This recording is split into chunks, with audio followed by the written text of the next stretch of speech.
Good evening, everyone. Welcome to Sustainable PH TV.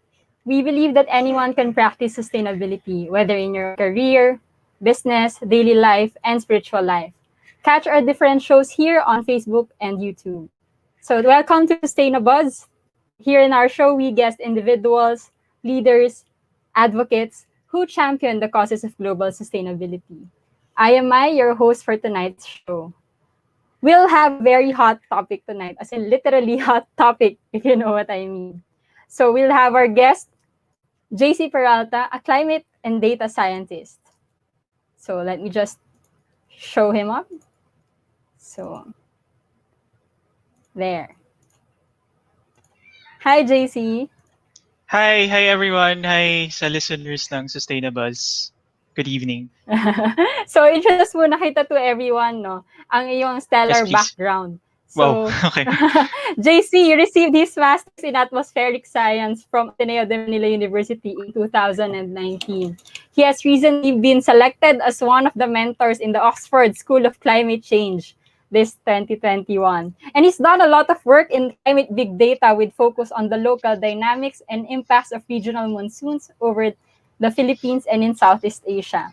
So actually, if I have questions about the climate, I trust the science, I trust JC, and I talk to him. So tonight, we'll talk about the practical things, the practical side of climate change in the Philippines, especially what we know now and what can we do about it. So thank you, JC, for joining us. So to start, maybe we could talk more about yourself. Tell us more about your motivations. Why did you choose to become a climate scientist? Okay, so thanks sa intro, Mai. Happy to be in the show, no? So, bakit nga ba ako naging climate scientist? Well, I was a physics major no, nung undergrad. And back then, yun nga, climate change was the hot topic, no? And I got exposed, no? In Ateneo, in our alma mater, si Mai din sa Ateneo yan. We were org mates, no? So sa Ateneo, maraming talks about climate change, and it just happened na I attended one of those nung undergrad pa lang ako. So I was parang brought into it na lang kasi okay, I get to use yung physics, no? It's climate science has a lot of physics uses. It's a physics application, no? And it's also what the world needs. So, okay, I am pretty sure I will not run out of a job if I take this path. Then, wala lang, yun, the thought of science being a service, no, that's special for me. I would love to be part of that community who seeks to like serve the greater purpose, no. So yan, that's and then some sort of things lang that happened. Medyo serendipity. I got to be introduced to some other scientists. Then yun, nag-grow yung experience ko, and that's probably why I chose to uh, practice this field. No? Right. So thank you. So ngayon, you have a network of climate scientists working for the good of the Philippines and the world. Since actually right now talaga hot topic ang climate change. And I think a lot of us are aware about it. But sometimes maraming ideas about climate change that we don't really get yet. And now I want to pick your brain. So to help us understand exactly ano ba yung climate change and what do they really mean for the Philippines. So first question, no? We have this thing called the emission pathways or climate change scenarios na tinatawag. 'Di ba? Na parang if I understand it correctly, ito yung scenarios na ano ba yung kapag tumaas ng gantong temperature yung global temperature, it would lead to catastrophic scenarios or something. So Exactly. Yes. What if you were to describe it to me in layman? I'm not a scientist, no. What would Mm, this mean for, especially for the Philippines? I So, halimbawa see. yung mga RCP 2.6, ganyan. So, can you Mm, enlighten us about it? okay.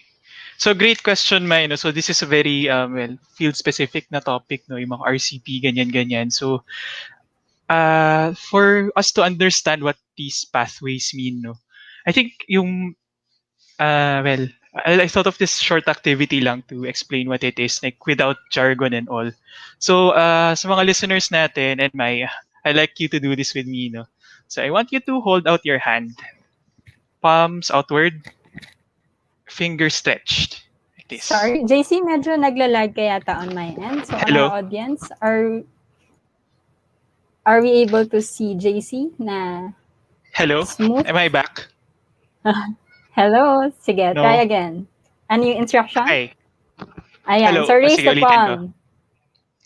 So, hold out Sige. your hand, palms outward, fingers stretched. Like this.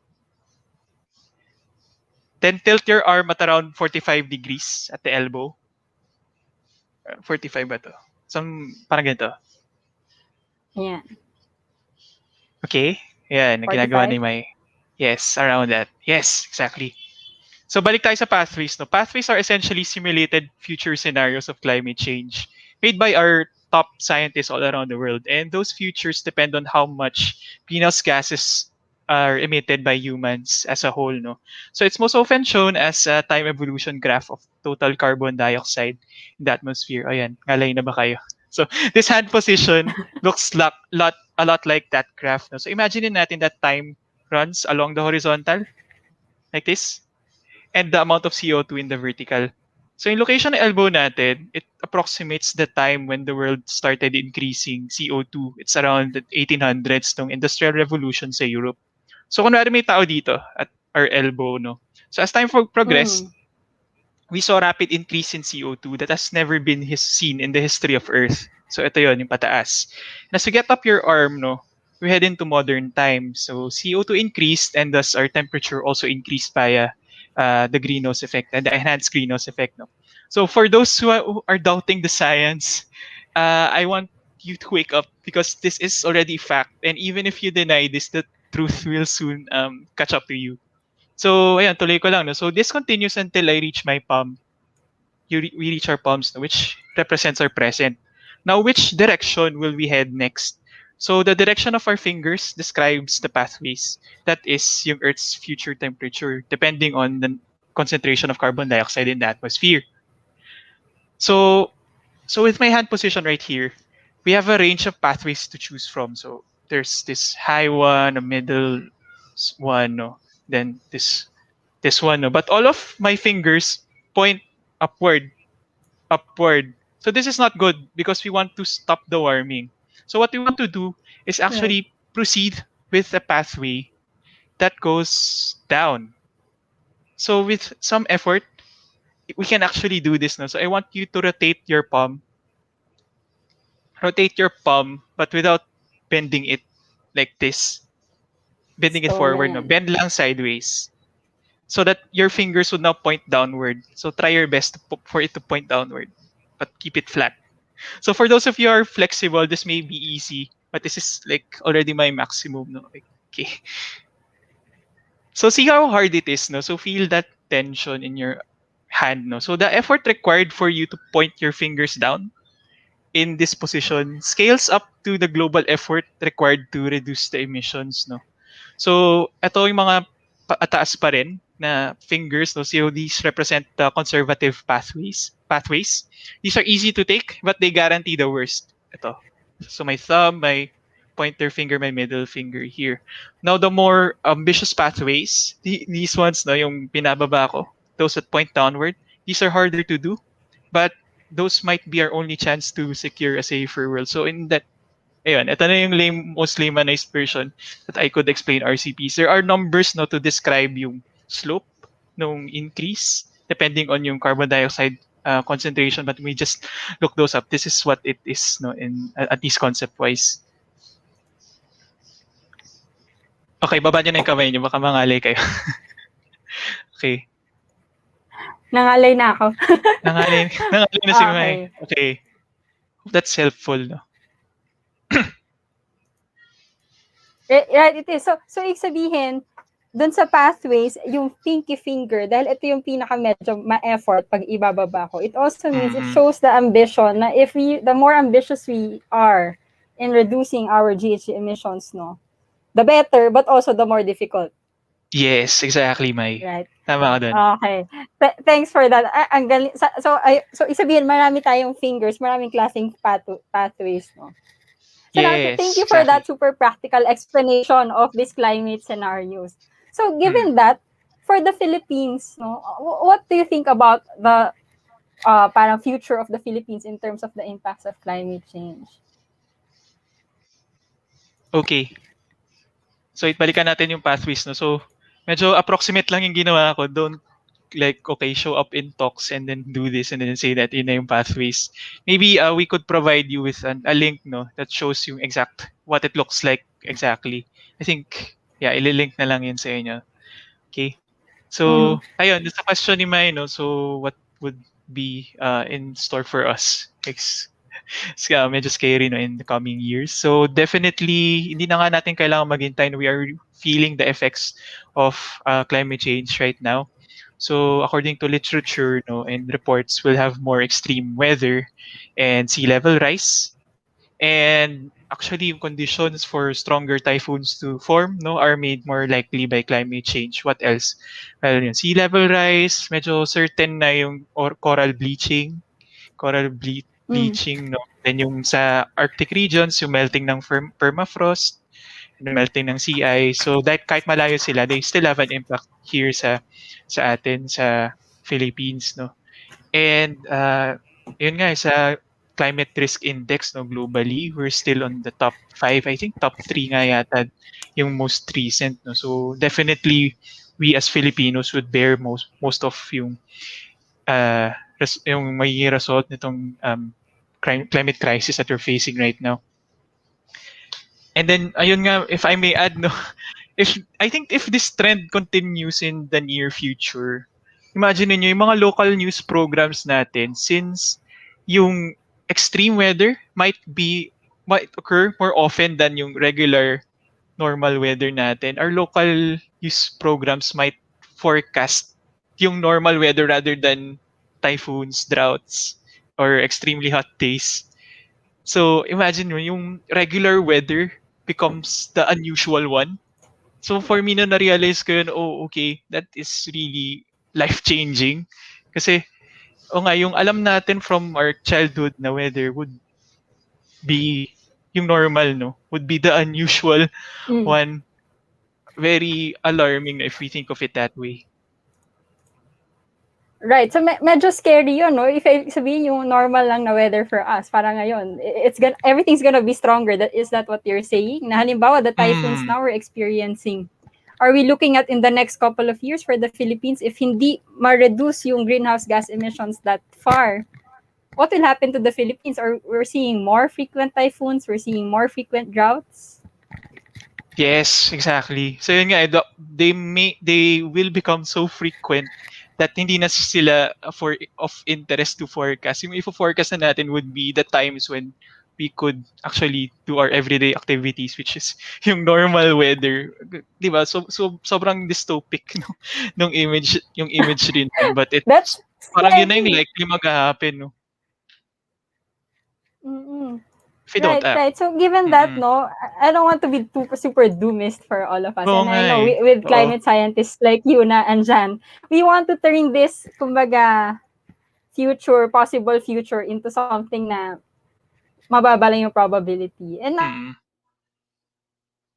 to raise this question to you, given the context of the Philippines, no, how should we better plan for this then? Kasi Philippines naman, we don't contribute too much sa global greenhouse gas emissions, right? Pero we suffer the most. So, if my understanding is right, na parang we should devote a lot of resources as much as possible to adaptation. Is that, am I in the right parang track? Na yun ba dapat tayo? Oo. Tama, May. No? So, adaptation would be our first line of defense when it comes to facing yung risks natin. But this is also dependent on what the richer developed countries would contribute to support our adaptation uh, Mm, efforts, no. So ayun, sa UN ang tawag doon ay conditional yun, yung mga conditional na support, no, that's needed, no? It's part of yung climate justice na tinatawag nila, no. So taking off from yung point mo na oo nga, no, yung tayo yung nagsasuffer but we're not really yung bulk ng emissions. So there's some justice element in that, no. So yun, yung support would be mhm, very crucial for us to be able to make these adaptation projects a success. Mm-mm. mhm. Right. So, if ganon, parang halimbawa nga, so we need support from the developed countries as well. At the same time, Mm-mm. we also have to do our share in making sure na our constituents are Mm-mm. protected. Of Kasi a lot of course. Oo. Filipinos will suffer. So now, if you would could recommend as the scientist, like when and how should we plan so that we can avoid these climate-related hazards or even at least reduce yung damages brought about by these hazards? Parang any Mm. specific concrete example that you can share to our audience? Nako, oo. $1 million question, no?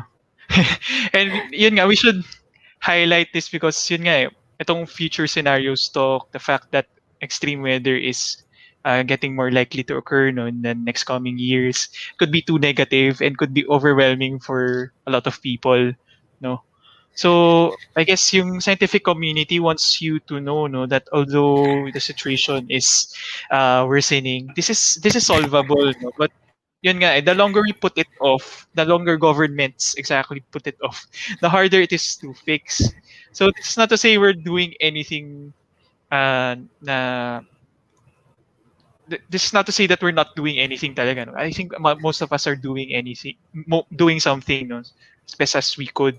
But I think yung key to solving this is, well, across all sectors, is a better sense of urgency. So ayun nga kasi the longer we put it off, the worse it gets. So yung key is to focus, no, and take advantage of the regular weather days that we still have. Yung mga days na hindi bumabagyo, days na walang drought, days na uh, normal yung temperature. Because of course, we can't act during pag nangyayari na yung mga extreme weather days na yon. So, a focus, no, on yung timing and yung sense of Mm-hmm. urgency would be key, no. For mas specific pa dun, well, I think the audience, no, or practitioners or sustainability practitioners would know more about it than me, no. But yung time element lang talaga yung gusto kong i-highlight. We need to act fast.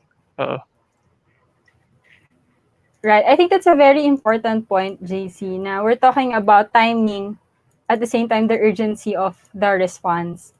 Mm-mm. No? So I think for Mm-mm. all our practitioners, since siyempre iba-iba yung context na nag-ooperate yung halimbawa businesses, iba't iba yung context ng LGUs. Kasi siyempre minsan Mm-mm. kapag wala pa Correct. yung emergency, parang wala pa yung bagyo, pag malayo pa, we don't really prepare for it. We just face it as reality na every time naman it Exactly. happens. Oo, oo. Right? Tama. That super makes sense.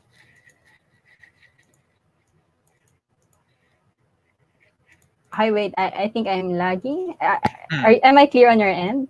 Okay, sige. Yes, So Mai. moving on to the next question. So in the business side kasi, investors are actually asking a lot about for businesses, parang ano ba yung climate strategy around it? Na parang how do you make sure na you're contributing to climate action as well? So on your end, how can businesses, especially Philippine businesses, be part of the climate action? Mm-mm. Phew. So, I think a lot of businesses now are already, part of it. Pero yun nga, not all. So, that's important, no? Dapat lahat tayo kasama dito. So, actually, ang ganda nung pagkaka-frame ng question mo, May, no? So, how can businesses be part of the climate action? Kasi a lot of yung climate action in the media focuses only on consumer-centric na behavior change. So, Mm-hmm. ito yung mga change of lifestyle, go vegan, limit travel, yung fuel na sa car, no, pag nagta-travel, just limit that. Pero to be honest, no, it impactful lang yan only when the rich do it. Because yun nga, from the reports that I've read, the top one income earners emit more than the poorest 50%. So a lot of this consumer behavior change should only be directed, no, to the rich. But of course, nga, as a society, we should all take our part. So yun, tama yung framing, ang ganda ng framing na yun. How can businesses be part of the climate action? So actually, medyo pinag-isipan ko to kung ano, kasi ako research yung, I was in climate research and then I just entered ayun nga, naging data scientist ako in an energy industry. So my vision on this might be a little not as wide as to speak for the whole business community, no. So if I may, no, three things sana yung gusto kong sabihin. So ayun, I guess yung first is minsan mahirap mag-propose ng sustainable na solution, no? The things that would improve our condition, no, as a whole, because neither yung system or yung top management is not really receptive on the plan. So, paano kaya natin i-frame yun to be more, I guess, palatable, no? So, I think yung good way, no, to start is to propose ways on how the company could save on costs, especially on like electricity use or pag manufacturing naman, materials, no, that usually end up in the trash, like say packaging, and some other raw materials, ganyan. So I say we put an effort to make efficient systems, no, because efficient systems are environment-friendly systems. So it could be as simple as lowering the office aircon when not needed, no, and maybe using yung sa mga sachet, no, yung mga edge. Minsan napapansin ko ang kapal nung nasa edge yung pinagugupitan nung yung boundary ng mga sachet. So makapal siya, kung siguro half a centimeter less lang yung plastic dito, that could, di ba, save the company a lot of money. And since there's less waste, there's less factory time to make the product, of course, there's less power to make the product, then there's gonna be less emissions. So, I mean, di ba, everyone wants savings, right? Di ba? So, I guess it's the way to put it, no? Savings yung angle natin sa sustainable solutions. Right. So thank you, JC. You made two very important points. The first is a lot of times, sometimes, yung focus ng climate action is more on pressuring individual consumers, when in fact it's a whole system. That's also something that we need to work on. Kasi parang, as you mentioned nga, parang the poor, yung kumbaga yung contribution naman nila to, let's say, global emissions is super immaterial compared to, let's say, the richer populations, or right. But at the same time, at least it's also individual action spurring, parang focusing on, parang pressuring also the bigger institutions to act on it also. Tama, diba? Parang ang ganda ng dynamic na yun tingnan. At the same time, you also mentioned na ang ganda ng idea of efficient systems are actually environment-friendly systems. So I think that's also a good way to start for businesses. Kasi it also makes business sense for them. Kasi it's also cost reduction as well. Correct. Oo. So ito, follow up ko lang, May, no? So, how do we know when we're actually saving something? Diba? So, paano natin malalaman na may natitipid pala tayo? So, I guess, to follow up on your point lang, yung first thing to do, no, for us to realize that we're having savings is to measure something in our systems. So, yun nga, we should measure yung important na points. So, there has to be a baseline to compare from, right? So, ayun, yung second thing sana na gusto kong sabihin, no, to our listeners, no, that might be interested in doing something like this, no, is to invest in data capture systems. Yung ethical, wag yung surveillance heavy ones, to measure yung how efficient the system is. So before you even propose a solution, no, you'd have a baseline, then may quantitative ka na effect, no? And that, I guess yung C-level people really love that, no? So, kunyari, plastic waste sa factories, yung bang personnel doon, nagwe-weigh sila ng mga plastic trimmings? Yung bang may measure ba yung electricity consumption ng office? Usually, preferably hourly, no, para ma-identify natin kung ano yung time na, okay, pwede pala at this time, turn off tayo ng aircon kasi medyo malamig na naman. So, I guess dito sa train of thought na to, no, data science and business analytics could definitely play a big part. And I think yun nga, for businesses, it's an important capability to develop. Right. Thank you for that. I'm sure the audience captured that. Mayroon tayong question on from King Kong. Is Kyoto Protocol still in effect? Ha. Well, we have to define kung ano yung in effect, no? So, is it in effect like, okay, is it ratified in all countries? Is it existing? The iba pa yung is it working, no? So, mahi yun nga, mahirap kasing sabihin, no? Well, if we're basing it on yung current natin na yung pathway na most likely would take, that would be it's a no. No, we need stronger measures. And then yun nga, yung Paris Agreement also is another important document.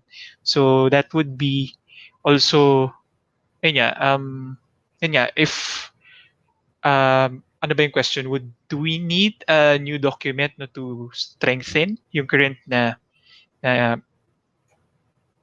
emission na mitigation efforts no, of countries? Or do we just have to enforce yung rules of those existing? So I think ako scientist ako, so I can't really answer that. No, maybe our climate policy experts Yeah. could better answer that. Mm-mm. Okay. Thank you, King, for that question. So let's direct that question to our climate policy makers. Mm-mm. So thank you, JC. Any final words for our audience on climate change and being a climate scientist plus a data scientist? So yun, ewan ko kasi yung sustain yung businesses kasi ngayon parang we have like not so good impression, no. Well, at least nung kami sa research na okay, nakita namin sa charts, it's the industry who contributes the most out of all sectors. So the energy industry is, the manufacturing industry is like this, like that, no.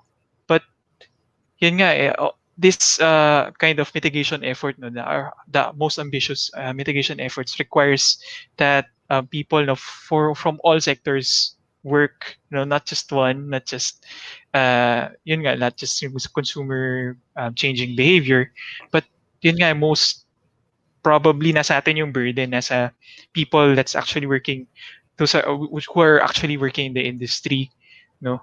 So ayun, it's a commitment, no, for us to solve this climate crisis. I think the way we do businesses must change, and it doesn't actually have to be hard, no.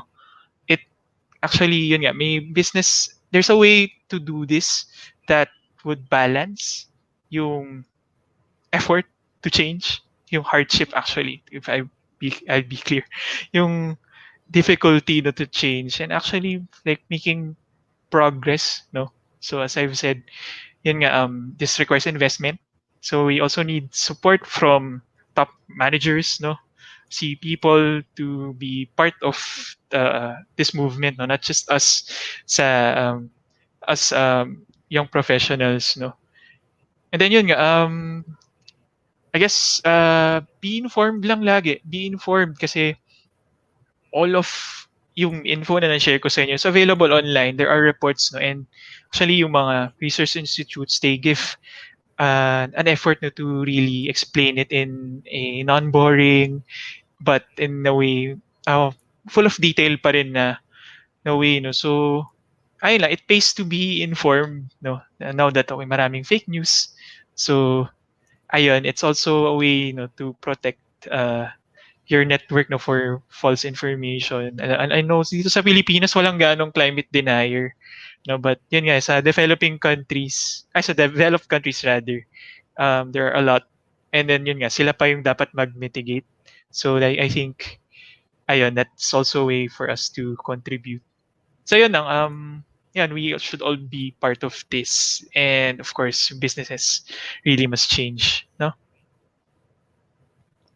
Right. Thank you so much, JC. I love the last point, no. So it's everyone for to be informed. And thank you in advance for sharing resources para sa ating audience. So we'll end with the fast talk. super quick fast talk for you just Okay. to end our Sige, show. sige. So, so first, solar, wind, or nuclear? Oh, okay. Well, we need all eh. We need all of them. Each serve a purpose sa power All. market. Sige. Mm-mm. Mitigation or adaptation?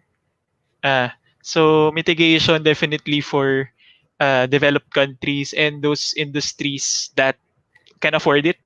And then adaptation, for vulnerable communities, but with support from government and those developed countries. Alaga yun. Great. Okay, so that ends our interview. Thank you so much, Okay. JC. I'm sure you have been very helpful to our audience.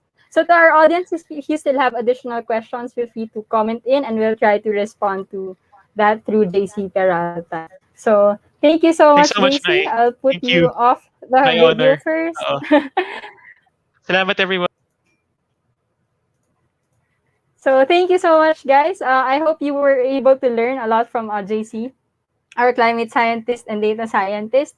So now, just to end our show, if you are a sustainability practitioner and would like to be part of our community of the Society of Sustainability Practitioners, you may join us by answering our registration form. We will comment it after the show. So thank you so much for tuning in to Sustainable PH TV, your online channel for anything sustainability. So please don't forget to follow us on our social media channels. And please stay at 8 o'clock p.m. We'll have our Sustainable Lifestyle with Ellen and Andrea featuring LP Jong, owner and founder of LP Velichon House. So again, this is Mai. See you next week, this time with Marks, and we will be featuring Engineer Jimbo Pacquiao. So with that, have a great evening to everyone.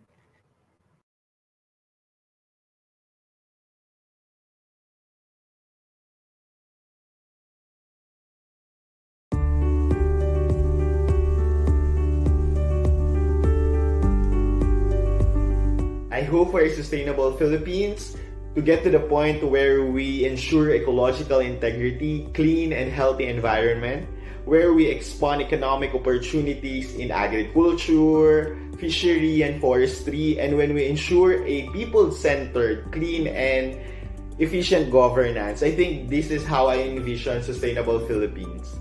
Hello, I am Macario SB1, an undergraduate student of De La Salle University, Manila, and I envision a sustainable Philippines where every Filipino is responsible enough to take a stand and to take action on the current state and the future fate of our country, particularly the environment and its people.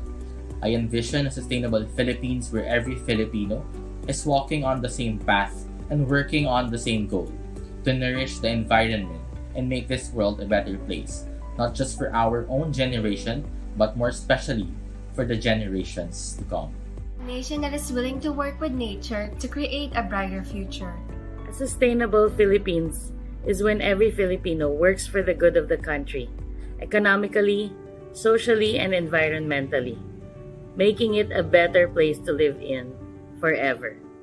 A sustainable Philippines will mean self-sufficiency in food, clean energy, and clean potable water everywhere. Plastic production, usage, and disposal will be better handled. Pollution will be at levels that do not adversely affect the health of people, animals, and plants. Lastly, the government will truly be focused on the needs of the people in all respects so that there is less waste in fuel, time, and health. I would like to see Sustainable PH catalyze a movement of responsible stewards who conserve and preserve the rich natural resources of the Philippines so that every Filipino can have access to basic human needs of food, clothing, and shelter, so that every Filipino can have an equal opportunity to thrive and flourish in his own country because we are Sustainable PH. My future vision for a sustainable Philippines is that we can create loads of new jobs and a great economy from healing the planet, and the opportunity for our children to breathe clean air, have clean and fresh water, and harmony with nature.